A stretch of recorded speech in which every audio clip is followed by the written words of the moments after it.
This is a three-question show. Surviving cancer once is an ordeal. Imagine surviving cancer twice. Today's guest is special. She is the first woman guest on the Three Question Show. She joins us from Canada. Her name is Dhana Kannan. She also goes by the pseudonym Tasha Brooks, and she's written an amazing book called Falling Up. More about that during the show. So, welcome, Dhana. It would be nice if you can introduce yourself. My name is Dhana, and I recently graduated my PhD in management.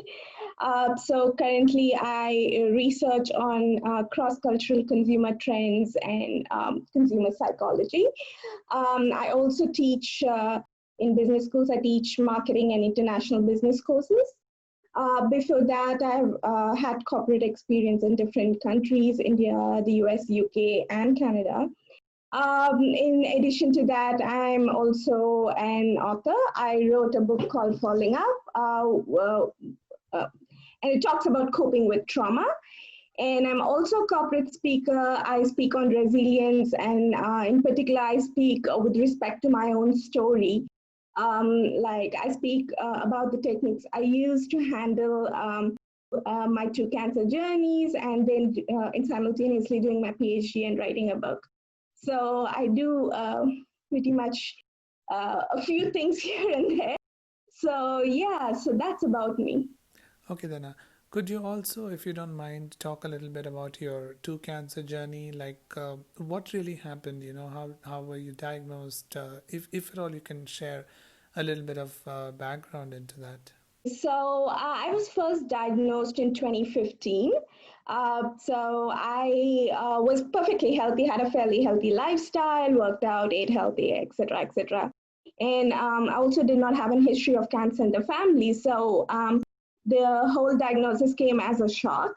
So I was diagnosed then, and then a couple of years back, I was diagnosed for the second time. So after my first diagnosis, I started my PhD journey. So, and I was at that time I was really struggling with both my health, the demanding program, and even my mental health took a deep hit with a lot of things going on. So at that time, I wrote the book primarily for myself to cope with my own struggles, to see what's out there in the research. How do I basically cope with everything that's going around me? Like when I was looking for a book, I was finding motivational ones, but I wanted something practical. So that's why I wrote the book. And then a couple of years back when I relapsed, I thought, maybe it would be helpful to others as well. So that's when I started the publication process. So the way it changed me is like, when I got diagnosed, it felt like, all the insignificant things really, fell. It just went away. You realize what's most important to you, what you want to do in life. I always knew that, I wanted to teach and I wanted to help others learn. But then I was, not really doing anything about it. So it really put things into perspective for me. And I think I'm not the only one, because I've read about a lot of people who have had a lot of trauma in their life and how that really helped them get perspective and get a sense of purpose on what is important to them. So I think that's the most important thing the whole experience did for me. Wow, that's a very, difficult and yet a very courageous journey, Dana. Thank you for sharing all that. Shall we get started? So, the first question I would like to ask you is about the importance of freedom or independence. What does that mean to you? Okay. For me, independence and freedom, it's one of the top values in my life. And I think with respect to with respect to freedom, the things that I want are not very much different from the things that, others want. Professionally, I want to do what I love, what I enjoy, and what gives me purpose. And personally, I want to be with people who bring joy to my life and who add value and meaning to my life to have meaningful relationships. So I think it's not very different from most other people. And these are the goals I always strive towards on a day-to-day basis. But you have moved, from India to other countries, right? To the UK, to the US, and now you're living in Canada. So, do you think your perspective of freedom has changed? Any comment about that? Yeah, I think in India it's more like you're not really taught anything about freedom or being independent. I think especially as a woman. For me, the first move from India to the US was a huge change, right? Everything else was incremental, right? So in the US and many of the Western countries, it's all very individualistic cultures, right? And like personal freedom is given so much importance. I think it's a balance of both, right? Because I have great friends, family, so all that is important as well. But at the same time, I realized that I need to make myself happy as well. Like I can't make anyone else happy other than if I'm not happy myself first. So for me it's a mix of both. I think I have both the Eastern and Western values. So I think moving to the US, uh, the first thing, I made me realize that me as a person needs to be happy as well first, because you never put yourself first in like India and Right. cultures like India, not taught about it. Right? So, like they say, you cannot pour from an empty cup. So, yeah, so that's what the move taught me. Well, the one thing I can add is, I should probably be moving out of India soon, or else I might lose my freedom. So, In India, everything's really done for you. yeah, seriously. And Well, jokes apart, I think time to move on to the second question. So, I would like you to talk about the importance of mental health. so I personally think both physical and mental health are equally important. As you said, in India, we rarely talk about it. I'm not sure if that is still the case now, but at least when we were growing up, we rarely spoke about it, right? It was like a hush hush taboo topic. And I think in several parts of the world, it was a hush hush, and it is like a kind of a taboo topic. Uh, at least in the past, that was how it was. But now we're starting to have conversations around mental health. So I think it's a big step in the right direction, at least starting to talk about it and looking at the ways that we can, help ourselves and others. Yeah. I personally, for me, when my physical health really took a hit, like when I during my cancer experiences, my mental health also took a hit. And I've seen the other way around for people whose mental health is impacted. Their physical health is also impacted. So I think they're both very interconnected.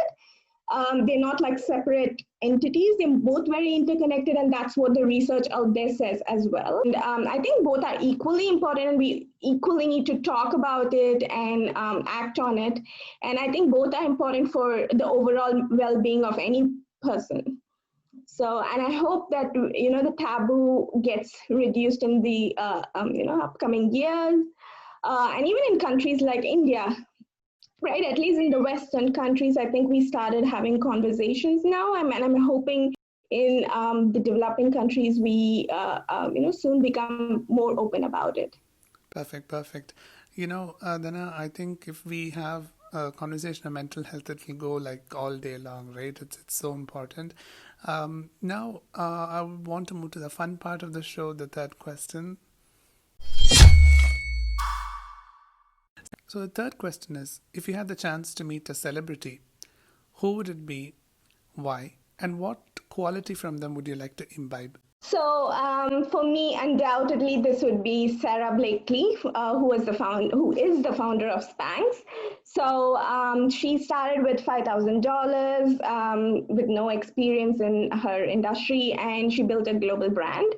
And also, both her company and her foundation supports women and girls, and they've done a lot with respect to touching and empowering and helping a lot of women.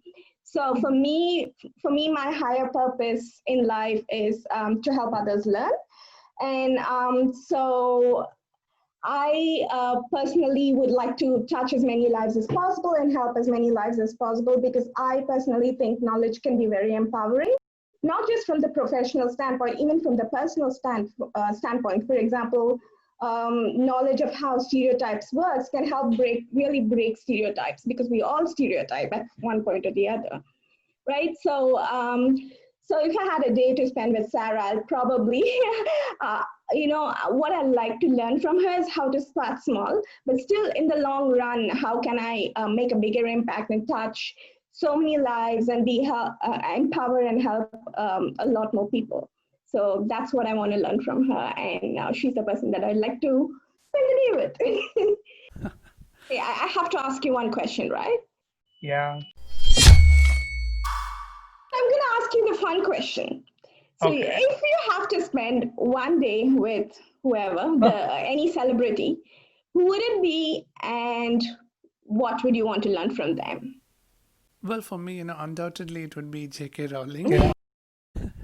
Yeah, Harry Potter, was my universe at one point. So, what I'd like to understand is, there was a time when I read, an interview of J.K. Rowling where she had said that the thing that really differed from her being, dirt poor and then becoming so rich was that she didn't have to worry about bills. So I think, it's a very beautiful way of looking at things, and, not to get carried away by all that glamour and, pomp that surrounds having so much money. So I would like to learn or imbibe that quality of how to stay grounded. And then second thing is, of course, being a writer myself, I would probably want to understand how to get over a writer's block. She was so consistent and so fantastic in writing and releasing all those books. I think there was maybe one book that became a bit delayed, but understandable, personal circumstances, having a kid and all that. But otherwise, I think she was so good in what she did, her craft. So I would like to imbibe that quality, because sometimes I find myself stuck for months together, unable to write even a single word, and then suddenly the flow comes. So maybe that's something I would like to discuss if I ever met J.K. Rowling. That was so good for an impromptu answer. That was so good. You even said point one, point two. Well, thank you, Dhana. Thank you for joining the Three Question Show. It was great having you. I wish you, and I'm sure the audience wishes you, all the very best with your health and your continued journey of mentoring and inspiring other people. Thank you so much for coming. Okay, bye bye.